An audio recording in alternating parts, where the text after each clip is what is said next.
उसके संबंध में आपसे जानकारी शेयर करने के लिए यहाँ पर उपलब्ध है।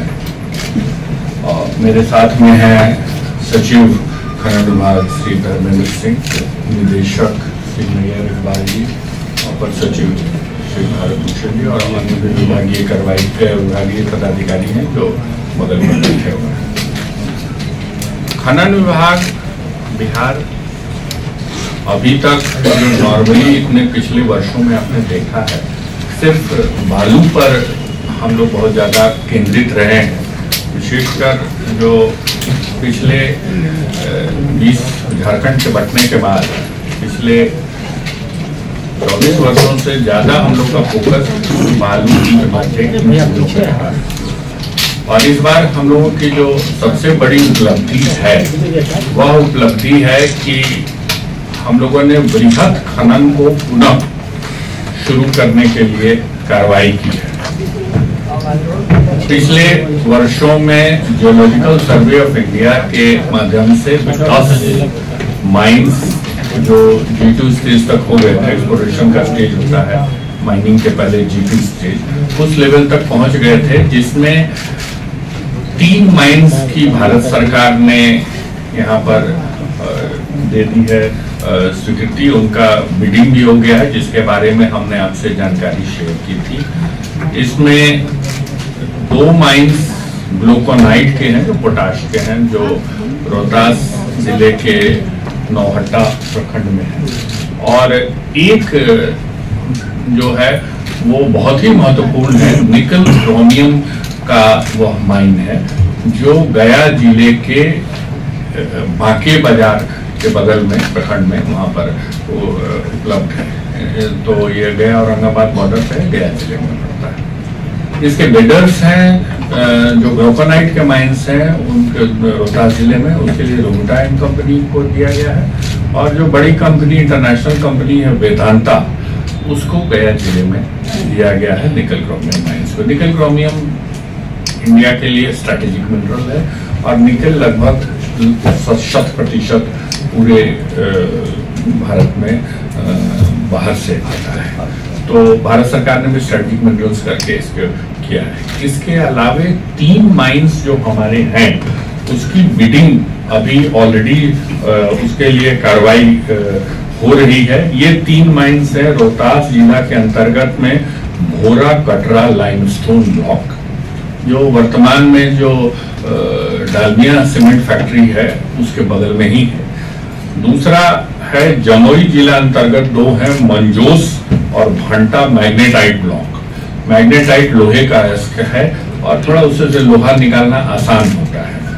इसकी इन तीनों के प्रीबिड की कार्रवाई कर चुकी है, प्रीबिड मीटिंग हो चुकी है, जिसमें बहुत अच्छा रिस्पॉन्स आया, और हम लोगों की जो बिडिंग है वो 17-18 सितंबर को फर्स्ट राउंड जो रिटर्न बिड आएंगे, और जो टॉप 5 बिड आएंगे उन 5 बिड में ऑक्शन राउंड होगा जो अक्टूबर में होगा, वो 18 अक्टूबर को है। तो ये एक बहुत बड़ी चीज है। इसके अलावा 4 और हमारे माइंस हैं जिसको गवर्नमेंट ऑफ इंडिया को हम लोगों ने रिक्वेस्ट किया है कि उनकी भी बिडिंग शीघ्र की जाए, और उसमें एक बहुत ही इंपॉर्टेंट है, रेयर अर्थ का है, जो गया जहानाबाद जिले के बॉर्डर पे है। तो उनकी बिडिंग के लिए भी हम लोगों ने गवर्नमेंट ऑफ इंडिया को रिक्वेस्ट किया है। कुछ गवर्नमेंट ऑफ इंडिया करती है, कुछ हम लोग करते हैं, और उसका अलग अलग ढंग से नियम बंटे हुए हैं, उसके हिसाब से किया जाता है, तो उसको 10 हो जाएगा। अर्थात अगर हम इस वर्ष 6 भी माइन की बिडिंग कम से कम जो अभी फिलहाल दिख रही है हो जाती है, तो काफी बिहार में एक अच्छा प्रभाव होगा। और इससे अगले 2 से 3 वर्षों में जो माइन का उत्खनन, क्योंकि इसमें बहुत सारी प्रक्रियाएं हैं, इसमें उन प्रक्रियाओं को और साथ साथ में एनवायरमेंटल क्लियरेंस वगैरह लेने के बाद शुरू होती है करवाई। 3 वर्षों के अंदर में यह एक्टिविटी इन जिलों में शुरू हो जाएगी। तो 3 जिले इसमें अभी हो गए, रोहतास, दूसरा गया और तीसरा जम्मू। दूसरी चीज इसके साथ साथ मैं कहना चाहूंगा कि एक्सप्लोरेशन के लिए हम लोगों ने काफी अभी तक जब झारखंड अलग हुआ था तो एक्सप्लोरेशन की कार्रवाई यहाँ से हट गई थी, एक्सप्लोरेशन का विंग ही बंद हो गया था।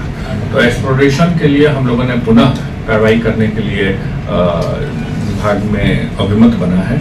और महत्वपूर्ण बिंदु यह है कि हम लोग एक्सप्लोरेशन के लिए एक छोटा विंग से कार्य शुरू कर रहे हैं, जिसमें GSI के सहयोग भी हम लोग ले रहे हैं। GSI के दो पदाधिकारियों का पद प्रतिनियुक्ति के लिए बिहार सरकार ने फिक्स किया है, अपर निदेशक और उप निदेशक, जिसमें GSI से हम लोग एक्सपीरियंस्ड पदाधिकारी लेंगे, जिसके लिए ऑलरेडी अखबार में सूचना निर्गत है। तो धीरे धीरे हम लोग एक्सप्लोरेशन का काम शुरू करेंगे। और एक्सप्लोरेशन में हमारे यहाँ बहुत सारे ऐसे खनिज हैं जिन पर कार्रवाई होनी है, जिसपे उदाहरण के तौर पे जो पुरानी अबरख की खदानें हैं, उन अबरख की खदानों में बहुत सारी चीज़ें, बहुत सारे स्ट्रेटेजिक मिनरल्स मिलने की आशा रखती है, जो हम लोगों के नवादा जिले के आसपास में, कोडरमा और नवादा के बॉर्डर से, तो उसमें हम लोगों का काम है। इसी तरह से जमुई जिले में है, इसी तरह से बांका जिले में है। तो डिफरेंट टाइप के, चाहे लॉयर्स हो, चाहे क्रोमियम हो, चाहे रेयर अर्थ हो, प्लैटिनम ग्रुप ऑफ एलिमेंट्स हो, बहुत सारी चीज़ें हैं जिसमें कार्रवाई हो सकती है। तो इसमें हम लोग तेजी से काम करने के लिए बनाया है। तो सबसे पहले मैं आपको जो ओवरऑल पिक्चर देना चाहता था कि बृहत माइनिंग के लिए बिहार पुनः काफी इसमें काम कर रहा है, और इसमें हमें भारत सरकार से भी सहयोग मिलने का आश्वासन मिला है। भारत सरकार ने कहा है कि एनमेट का जो फंड है, नेशनल मिनरल एक्सप्लोरेशन ट्रस्ट, जो भी हमारे प्रपोजल्स जाएंगे इसके हिसाब से उसको करेंगे। तो सबसे पहले हम लोग एक्सप्लोरेशन विंग बना रहे हैं, और एक्सप्लोरेशन विंग बनाने के बाद एनमेट के प्रपोजल्स देंगे, जिसमें लोग काम करेंगे। बिंदु है, ये तो एक बृहत माइनिंग का हो गया। वह दूसरा है बालू, और यहाँ पर जो अवैध माइनिंग चीज़ें हो रही थी, तो सबसे पहले बालू ये जो खनन में हमारा जो खनन का राजस्व है वह अभी बताएंगे। तो इस समय इस माह तक हम लोगों के 858% बढ़ा था, 58% बढ़त बता दो। ये टोटल सर अगस्त महीने तक इस वित्तीय वर्ष में जो लक्ष्य था 3500 करोड़, उसके अगस्त में 813 करोड़ की वसूली अगस्त महीने तक हुई है।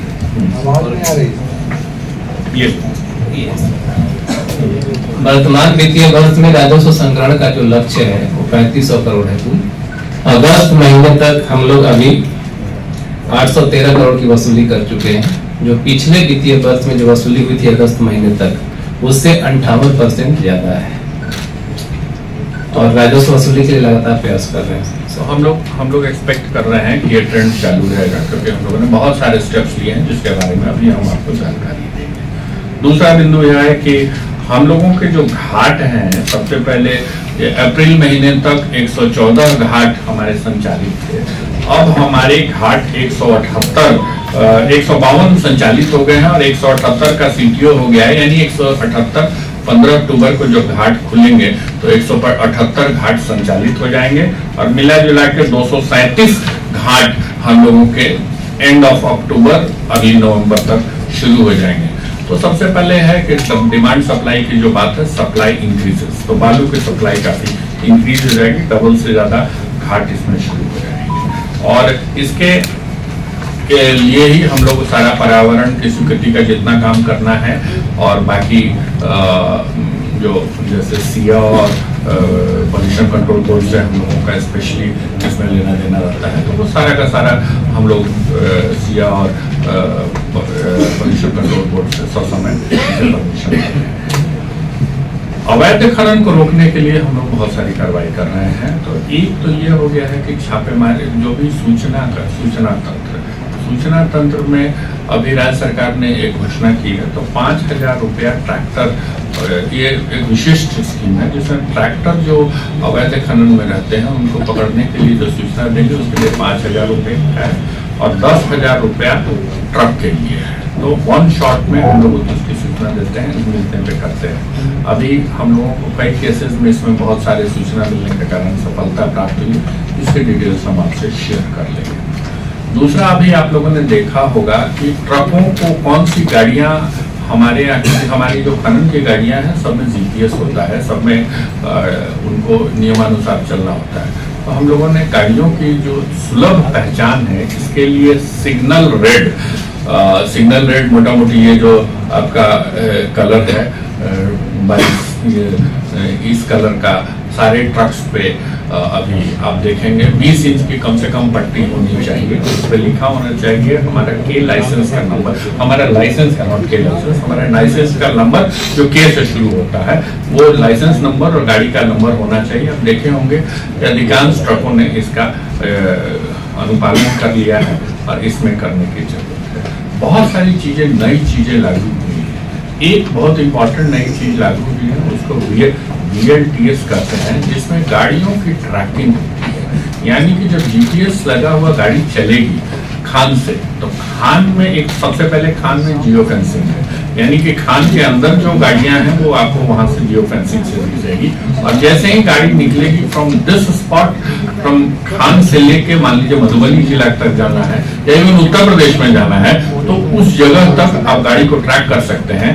आप मेरे कार्यालय में जब जाएंगे, और खनन कार्यालय में बाहर में ही एक टेलीविजन लगा हुआ है, और टेलीविजन में आपको कुछ 3 स्क्रीनशॉट हैं जो घाटों के संबंध में है, जो दिखाते हैं आप लोगों को, पब्लिक व्यूइंग के लिए है। और चौथा VLTS के माध्यम से आप उसको देख सकते हैं कि किस, और हम सर्च करके उसकी व्यवस्था हमारे पास है, जो इंटरनली हमारे अंदर में जो हमारा कमांड एंड कंट्रोल रूम हम लोगों ने बनाया है, कमांड एंड कंट्रोल रूम के माध्यम से गाड़ियों को सर्च करके कर सकते हैं। तो इसमें कंप्लेंट की भी सूचना है और इसमें गाड़ी मालिकों को मदद करने के लिए भी, गाड़ियां जब खराब हो जाती हैं ट्रक मालिकों को, तो उन लोगों को सूचना देनी है कि इस पार्टिकुलर रूट से जाएंगे और करेंगे। हम लोगों ने अभी एक नई व्यवस्था चालू करने जा रहे हैं, जिसमें हम लोगों ने ट्रक मालिकों से सहयोग मांगा है, ओनर से, और मिल रहा है हम लोगों को सहयोग। वह व्यवस्था है कि ट्रक का रूट, यानी कि आप जब खान की निकलेंगे, जो भी माइन है वहां से, जब बालू घाट है वहां से निकलेंगे और जहां तक आपको जाना है, तो उसका रूट आपका निर्धारित रहेगा। तो ट्रक में GPS है, GPS में आपको उससे VLTS पे ट्रैक हो जाएगा एंड रूट निर्धारित है। अगर रूट से आप डिफर करते हैं तो आपको हमको मात्र सूचना देनी है कि भाई यहाँ पे है या गाड़ी खराब हो गई। That is one very very important part जो शुरू करें। तो ये जो इनिशिएटिव्स हैं, ये तो है ही। पूर्व में ई चालान की व्यवस्था की गई थी। ई चालान से अब जब भी आप लोग में से जो आके देखना चाहें, सारे के सारे समझ लेंगे। तो ई चालान से प्रत्येक घाट का इसमें किया गया है। यह जो ई चालान है, ये ऑलरेडी इंटीग्रेटेड है वाहन पोर्टल जो है। तो वाहन पोर्टल का जो मॉट का पोर्टल है, उससे ये ऑलरेडी इंटीग्रेटेड है। तो जैसे ही वाहन पोर्टल से ये सारी सूचना स्वयं उसी समय रियल टाइम में क्रेडिट कर देता है, चालान निर्गत करने के पूर्व। तो अभी तो फिलहाल हम लोग कुछ चीजों पर विचार कर रहे हैं, लेकिन अभी तो गाड़ी का टैक्स नहीं कटा है, तो आपका इस पे नहीं चल सकेगा। इन चीजों पे कर दिया गया है। महत्वपूर्ण है। कमांड कंट्रोल के बारे में, कमांड कंट्रोल सेंटर के बारे में मैंने बता ही दिया, भी देख सकती है। तो ये पब्लिक डोमेन में है, और पब्लिक डोमेन में हम सारे लोगों को जानकारी देते हैं। जैसे जैसे पुनर्भरण है नदी में, नदी से बाढ़ आती है तो नदी में पानी आता है, उसका हम CMPDL से जो रूटीन चीज है काम करवा रहे हैं। कुछ देखिए, तो बिहार में जनरली बहुत हम लोगों को बिना पुलिस के बालू का अवैध कारोबार पे जितनी हम लोगों ने कार्रवाई है हो ही नहीं सकती है। तो उत्तर है ना, पुलिस से सहयोग है। कई बार होता क्या है कि इनिशियली वो है CCTV कैमरा ऑन रोड्स। अभी हमारे खानों में CCTV कैमरा है, बट ऑन रोड्स हमारे CCTV कैमरास का उपयोग नहीं है।